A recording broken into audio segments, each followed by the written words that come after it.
Hello everyone. In this video, we'll see operations on process. So operations on process may be like process creation, process termination. There are like many operations provided. Like we'll concentrate on process creation, how a process is created, how a process is terminated. First one is process creation.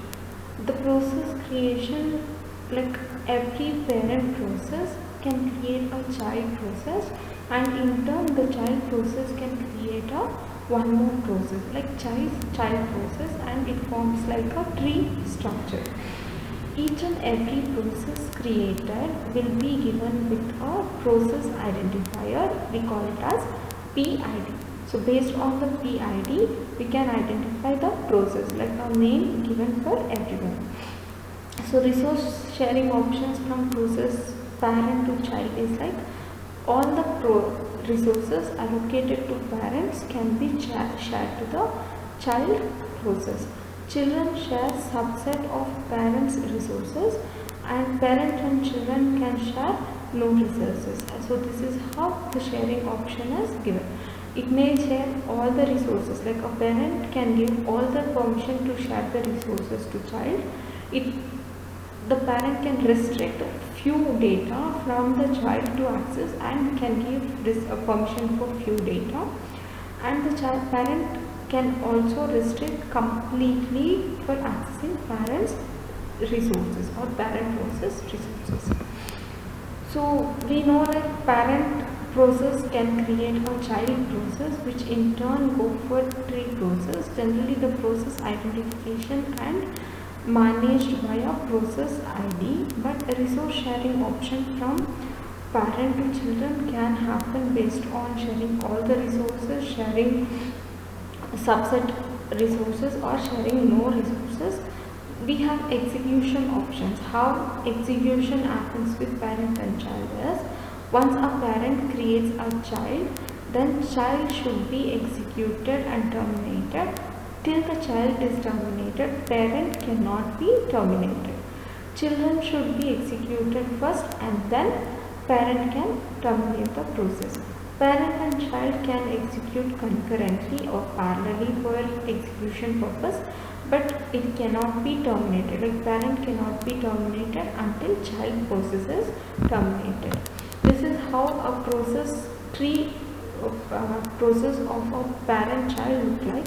And we have an init process which is executed by the read only memory once the power on. Always init process PID will be 1. So for different logins there will be login process created, and kthread process for different works it may be created. SSHD is one more process which is created by init. So PIDs of this login and SSHD can be anything, but kthreads PID will be always 2. Then we have under login child process we have bash. Then we have under bash child process we have child as PS and Emacs. Under kthread add we have PHDs like khelper, PD flush. Under SSHD thread we have SSHD thread and CSHD thread, where the process name can be same but the process ID is different. Until all the children process is terminated, we cannot terminate or close the init function. Next we have process creation. So child, like we know process can be, parent process can create a child process, and it can even create child's duplicates. Child has a program loaded onto it, and based on the program loaded onto it, it can execute based on the resources available. We use fork system call or a function called fork to create a new process in Unix. EXEC is a system call which is used to execute the process, and this system call should be executed after fork system call by passing the parameter as the child or the process ID of the child.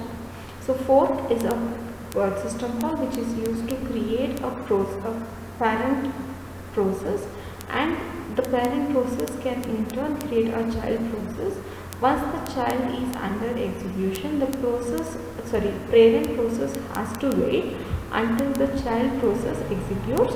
Once the child process executes, EXEC is a system call to execute and EXIT is a system call to exit the process. Once the child system call or child process exits the process and bypassing system call exit, the parent process will be waiting for the child process to execute and it can resume for its further execution.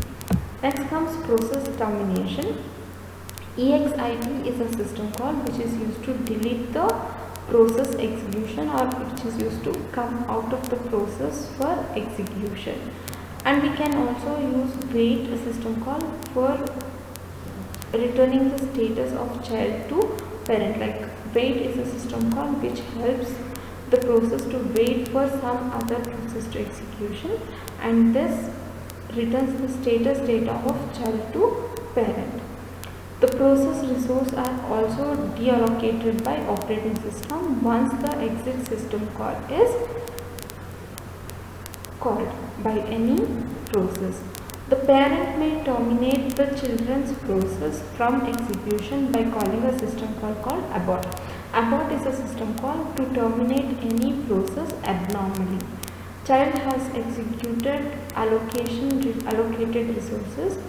Task assigned to child is no longer required if you call some abort. Like there will be some situation where the process should be terminated, where like child process is not needed anymore, the task assigned for that process is not needed anymore, or child is the child process is exceeding the allocated resources, or parent is existing. If you have not completed any work and if you want to switch off the system, then it asks like about all the programs which are running. That is where the parent process is your init function and all the children process of that operating system will be closed abnormally to exit the parent system call. Next we have process termination, which is based on continuation of process termination. First we saw exit, next we saw abort. Next we have some conditions where some operating system do not allow child to exit if the parent has terminated. Like parent would have terminated unknowingly and child is still working, then we call it as cascading termination, and all the children and grandchildren of that process will be terminated automatically. If no parent is waiting for the process or the child process under execution, which is under execution and not terminated, we call those process called as zombies. If the parent terminated without invoking wait system call, then we call those children as orphans. So PID is equal to wait for the status of the child system call. If this is passed and this system call is waiting for some process, like wait system call is waiting for some process but the parent do not exit, then we call those type of processes as zombies. And there is no wait system call for any child process which is still executing but parent is terminated, we call those system calls as orphans. So I hope you understood these topics. Thank you.